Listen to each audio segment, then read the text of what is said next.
ഇതിൻ്റെ കാശ് കൂട്ടാൻ കൊണ്ട് തരാൻ കേട്ടോ കേട്ടോ.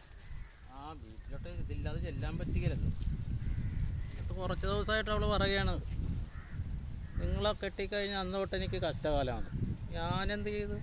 അവൾക്ക് 4 ആങ്ങളമാരുണ്ട്, മല്ലന്മാർ. മണ്ടന്മാരാണ്, ഒരു ബുദ്ധിയില്ല, തടി മാത്രം. അപ്പോൾ കുട്ടനെ കൊണ്ട് കെട്ടിച്ച് കെട്ടിച്ച് പെങ്ങളെ. എന്നിട്ട് ഒരു നോക്കത്തൊന്നും ഇല്ലെന്ന്, നോക്കാനും പിടിക്കാനൊന്നും വരത്തില്ല. അങ്ങനെ എനിക്ക് പണിയൊന്നും ഇല്ലാത്ത കാര്യം അറിയാമല്ലോ. അവളാണിപ്പോൾ വിലയെടുത്ത് തരുന്നെന്ന് പറഞ്ഞ് അന്ന് തൊട്ട് തുടങ്ങിയതാണ്. നിങ്ങളെ കെട്ടിയത് അന്ന് തൊട്ട് എനിക്ക് കഷ്ടകാലമാണ്. ഞാൻ പറഞ്ഞ്, നീ ആണെങ്കിൽ ഒരു കാര്യം ചെയ്, എന്നെ നീ ഡിവോഴ്സ് ചെയ്തായിരുന്നു ഞാൻ പറഞ്ഞു. അപ്പോൾ അവളതിന് സമ്മതിക്കുന്നില്ല. അവൾ പറയാം, ഞാനല്ലേ നിങ്ങൾക്കിപ്പോൾ വിലയെടുത്ത് തരുന്നത്, നിങ്ങളിവിടെ എന്തെങ്കിലും വീട്ടിലെ ജോലി ചെയ്താൽ മതി എന്ന് പറഞ്ഞു. ഞാൻ പറഞ്ഞു, ചെയ്യാമെന്ന് പറഞ്ഞു. അങ്ങനെ അതൊക്കെ ചെയ്യാൻ വേണ്ടി അവൾ ഇന്നലെ വന്നച്ചും പറയുകയാണ്, ഞാൻ പണിയും കഴിഞ്ഞ് വന്ന് കിടന്നുറങ്ങിപ്പോയി, നിങ്ങൾ ചെയ്യാനുള്ള പണി ചെയ്താൽ നിങ്ങൾ.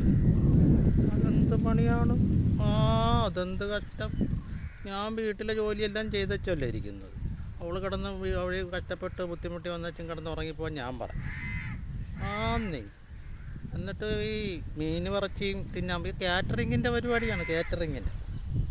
അങ്ങനെ കൊളസ്ട്രോൾ കൂടിയിട്ട് പടിഞ്ഞാറ് ആശുപത്രി പോയപ്പോൾ ഡോക്ടർ പറഞ്ഞേ കാന്താരി കഴിക്കണമെന്ന്. കാന്താരി ഇതേ ഞാൻ മേടിച്ചിട്ട് വന്നിട്ടുണ്ട്, കണ്ട കാന്താരിയാണ് കണ്ട. അല്ലാതെ അവൾ വീട്ടിലോട്ട് കയറ്റുകയല്ലെന്ന്.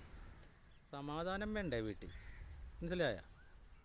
ഞാനിപ്പോൾ വീട്ടിൽ ഇതും കൊണ്ട് ചെന്നത് കൊടുക്കണം, ഇല്ലെങ്കിൽ അവൾ ഇത് അരച്ചെൻ്റെ കണ്ണീർ തേക്കും.